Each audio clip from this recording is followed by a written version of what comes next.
going to tell you what's an electromagnet. An electromagnet is a magnet made using the flow of electricity through an insulated wire to produce a magnetic field. So I'll be giving an example. This is an iron nail and this is a copper wire which I have rolled in the iron nail. This is a battery, and from this the copper wire the magnetic field will go into the nail and it will work as a magnet, as you can see.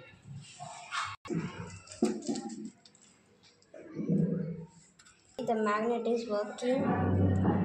See. Thank you.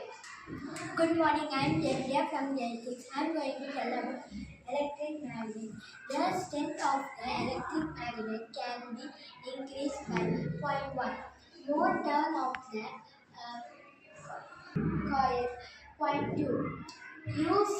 Use an iron core.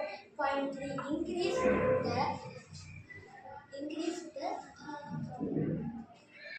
the size of the current. Thank you.